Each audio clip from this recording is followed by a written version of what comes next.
तो बच्चों आज हम पढ़ने वाले हैं प्लाज्मा झिल्ली। पिछली क्लास में हमने पढ़ लिया है कोशिका भित्ति के बारे में, है ना। जब से कोशिका के बारे में सेल स्ट्रक्चर पढ़ना स्टार्ट किया है तो ये तीसरा लेक्चर है ना। इसमें हम आज देखते हैं कि प्लाज्मा झिल्ली की संरचना के बारे में पढ़ेंगे। तो सीधे सीधे हम आ जाते हैं प्लाज्मा झिल्ली क्या है। तो सबसे पहले यदि हम बात करें तो उसकी परिभाषा देखते हैं ना प्लाज्मा झिल्ली की। तो कोशिकाओं के चारों ओर, क्या बोल रहे हैं हम लोग, कोशिकाओं के चारों ओर एक अत्यंत पतली महीन झिल्ली पाई जाती है जो कि पारदर्शक होती है और एक दूसरी कोशिकाओं को अलग करती है। इसमें यदि देखेंगे व्हाइट कलर में इस प्रकार के दो कोशिकाओं को अलग करती है ना, और बाहरी वातावरण से उस कोशिका की सुरक्षा करती है। इसको ही हम लोग क्या कहते हैं, प्लाज्मा झिल्ली कहते हैं या प्लाज्मा मेम्ब्रेन कहते हैं। प्लाज्मा झिल्ली या प्लाज्मा मेम्ब्रेन शब्द जो है सॉन नामक वैज्ञानिक ने दिया हुआ है ना। तो ये हो गई उसकी परिभाषा। प्रत्येक कोशिका के चारों ओर पतली अर्धपारगम्य या पारगम्य झिल्ली पाई जाती है, उसको हम लोग क्या कहते हैं, प्लाज्मा झिल्ली कहते हैं। अब हम देखते हैं इसके रासायनिक संगठन क्या है, प्लाज्मा झिल्ली का रासायनिक संगठन। तो प्लाज्मा झिल्ली के रासायनिक संगठन की बात करें तो मुख्य रूप से लाइपोप्रोटीन की बनी हुई होती है, अर्थात लिपिड और प्रोटीन से मिलकर के बनी है। अब यदि प्रोटीन की बात करें तो प्रोटीन लगभग इसमें 20 से 70% पाया जाता है, और लिपिड की बात करें तो 20 से 80% इसमें क्या पाए जाते हैं, लिपिड पाए जाते हैं। प्रोटीन यहाँ पर दो रूपों में पाया जाता है। पहले को हम कहते हैं आंतरिक प्रोटीन, ये आंतरिक स्तर पर पाया जाता है, आंतरिक प्रोटीन जो होता है ना, और आंतरिक स्तर को बनाता है। दूसरा है बाह्य प्रोटीन जो कि बाह्य स्तर पर पाया जाता है। इसी प्रकार यदि लिपिड की बात करें तो यहाँ पर लिपिड चूंकि मुख्य अवयव के रूप में है ना, तो इसकी संरचना को जब देखेंगे तो ये जो होता है इसके पोलर एंड, एक साइड जो सिरा होता है गोल गुंडी नुमा जो है इसका पोलर एंड कहलाता है, और दूसरा सिरा जो है इसका नीचे का सिरा क्या कहलाता है, ये वाला सिरा नॉन पोलर एंड कहलाता है। तो दो रूपों में ये पाया जाता है। अब हम उसकी कोशिका झिल्ली की संरचना की बात करते हैं, अर्थात आणविक संरचना किस प्रकार दी हुई है। तो आणविक संरचना के लिए जो उन्होंने सिद्धांत बेसिक ये बताया है कि प्लाज्मा झिल्ली है मुख्य रूप से इस प्रकार है। इसमें एक प्रोटीन का बाह्य सघन स्तर पाया जाता है जो कि 20 एंगस्ट्रॉम का बना हुआ है। मध्य में फास्फोलिपिड का लेयर पाया जाता है जो कि लगभग 35 एंगस्ट्रॉम का बना हुआ है, और आंतरिक प्रोटीन पाया जाता है। यह लेयर लगभग 20 एंगस्ट्रॉम मोटी होती है। तो इस प्रकार जो संरचना है आणविक संरचना में ये बतलाया गया कि दो प्रोटीन लेयर के मध्य एक फास्फोलिपिड का लेयर पाया जाता है। तो इसके लिए भिन्न मॉडल दिए गए हैं। तो सबसे पहला स्तरित मॉडल है, ये डेनियल और डेविडसन ने दिया है ना।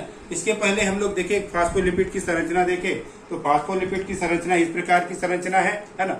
ये देखिए ऊपर जो है पोलर एंड कहलाता है, ये ध्रुवीय सिरा है, बाइपोल होता है फास्फोलिपिड का, और नीचे जो होता है नॉन पोलर कहलाता है ना। इसको हम लोग हाइड्रोफिलिक एंड कहते हैं और इसको क्या कहते हैं, हाइड्रोफोबिक एंड कहते हैं, और बीच में इसमें ग्लिसरॉल पाया जाता है। तो एक जो है फास्फोलिपिड अणु की रचना इस प्रकार है। तो इसी रचना के आधार पर डेनियल और डेविडसन ने ये बतलाया, ये उसका मॉडल है। इस मॉडल में ही हम आइए सीधे बात करते हैं। तो देखेंगे इस मॉडल में दोनों, ये जो आपको रेड गोला दिखाई दे रहा है ये प्रोटीन का स्तर है, और व्हाइट पोर्शन जितना दिखाई दे रहा है ये आपका लिपिड के स्तर है। तो दो प्रोटीन लेयर के बीच में एक लिपिड का लेयर बाइपोलर के रूप में पाया जाता है। लिपिड लेयर की बात करें तो लिपिड लेयर के जो लिपिड लेयर की बात जब कर रहे हैं ना, तो इसके जो पोलर एंड है वो बाहर की ओर प्रोटीन से जुड़े हुए हैं, जिसको गोले के रूप में दर्शाया गया, इसके पोलर एंड है, और नॉन पोलर एंड एक दूसरे के विपरीत रहते हैं अंदर की ओर, जो अब यहाँ पे स्टिक के रूप में दिखाई दे रहा है, इसके नॉन पोलर एंड है ना। तो इस प्रकार ये बाइपोल मूवमेंट है, अर्थात दो प्रोटीन लेयर के बीच में एक क्या पाया जा रहा है, लिपिड का लेयर पाया जा रहा है ना। तो इस प्रकार ये जो है स्तरित मॉडल की विशेषता यही थी। और इसमें इन्होंने ये बताया कि एक जो प्लाज्मा मेम्ब्रेन झिल्ली है उसमें लगभग 75 से, है ना, एक की रचना में 75 से 90 जो है इसके फॉस्फोलिपिड के अणु पाए जाते हैं। अब दूसरा मॉडल दिया हुआ है, आइए हम बात करते हैं। दूसरा मॉडल है तरल मोज़ेक मॉडल। ये मॉडल दिया है सिंगर और निकोलसन ने दिया है ना। तो इसमें इन्होंने यह बतलाया कि लिपिड और प्रोटीन जो है आपस में मोज़ेक रूप में रहते हैं, मोज़ेक रूप में फंसे हुए रहते हैं, है ना। यदि इसमें देखें तो क्या होता है कि जो लिपिड लेयर है वो तरल रूप में रहता है, और उसके बीच में प्रोटीन के कण इस प्रकार फंसे हुए। जैसे यदि हम समुद्र की बात करें तो समुद्र में बर्फ का टुकड़ा तैर रहा है, उसी प्रकार तरल जो लिपिड के समुद्र में प्रोटीन का जो टुकड़ा है वो तैरते रहता है ना। यहाँ पर भी यदि बात करें तो जो लिपिड के लेयर में देखेंगे तो पोलर एंड है बाहर की ओर है दोनों साइड, और नॉन पोलर एंड क्या होते हैं, एक दूसरे के विपरीत अंदर की ओर होते हैं।